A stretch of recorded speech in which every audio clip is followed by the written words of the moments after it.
Welcome to CARICOMP Insider, where high-tech facial recognition meets real-world intelligence.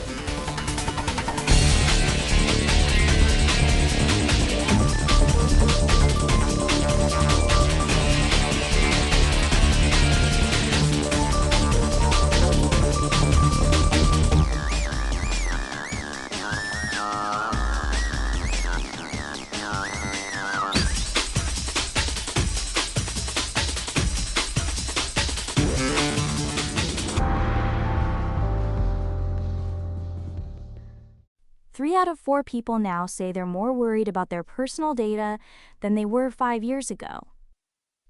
And only 17% fully trust the companies holding that data.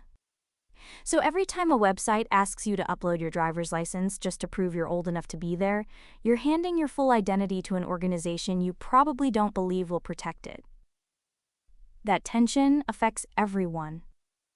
If you've ever typed your birth date into a website, or photographed your ID to sign up for something, this is already your problem.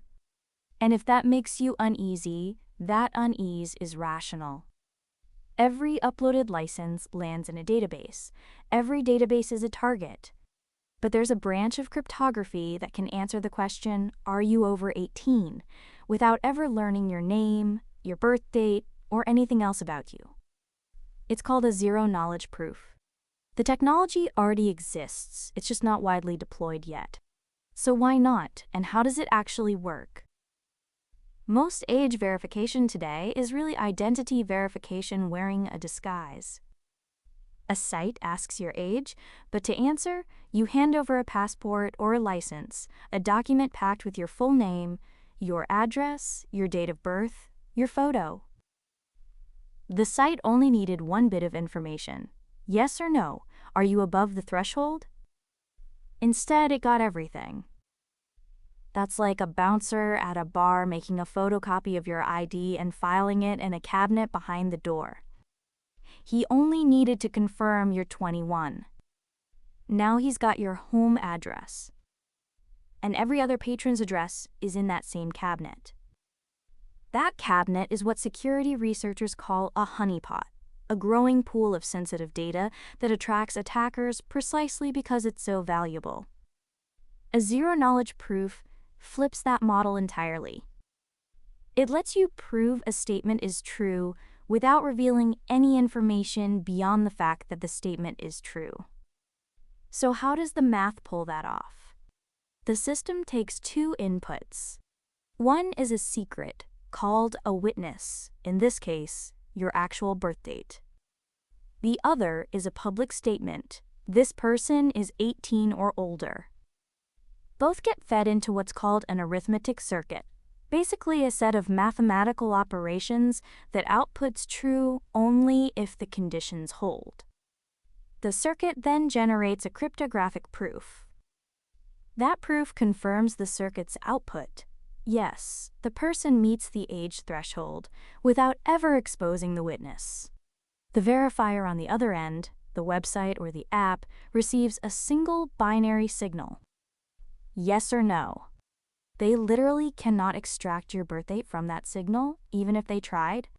That's not a side effect. That's the entire design goal. For professionals building compliance systems, this means age gates can satisfy regulatory requirements without creating liability-heavy data stores. For the rest of us, it means you could verify your age on a dozen different platforms, and none of them could link those visits together or learn who you are. Now, there's a catch that's important to be honest about.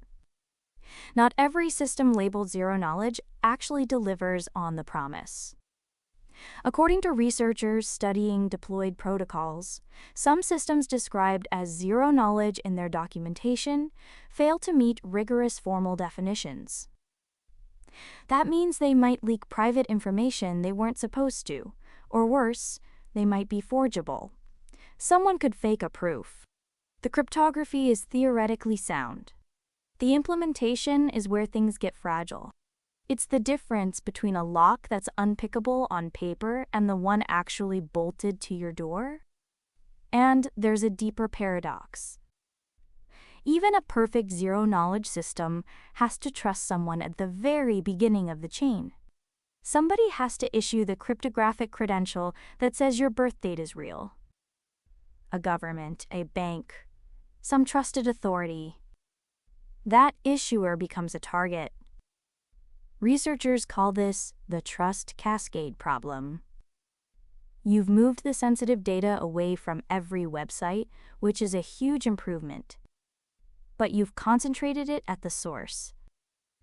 For investigators and analysts, that single point of issuance is where the real scrutiny belongs. For everyone else, it's worth asking, who issued your credential, and do you trust them more than the 50 websites that used to hold your ID? Age verification and identity verification are two completely different questions that got bundled together by accident, not by necessity. One asks, is this person above a threshold? The other asks, who is this person? We've been answering both at once only because that was easiest to build. The math to separate them has existed for decades. So here's what to carry with you. Most age checks today force you to prove who you are, just to answer a yes or no question. Zero-knowledge proofs can answer that question with a single cryptographic signal that reveals nothing else. The technology works in theory, but real-world systems are fragile, and someone still has to issue the credential you start with. Whether you're designing compliance systems or just trying to keep your kids safe online without surrendering your own privacy, the important thing to know is that the trade-off between safety and privacy isn't inevitable. It's a design choice, and better designs already exist. The full story's in the description if you want the deep dive. Now you know something most people in this industry don't. Use it. And when you're ready to put it to work, caracomp.com. We'll see you tomorrow.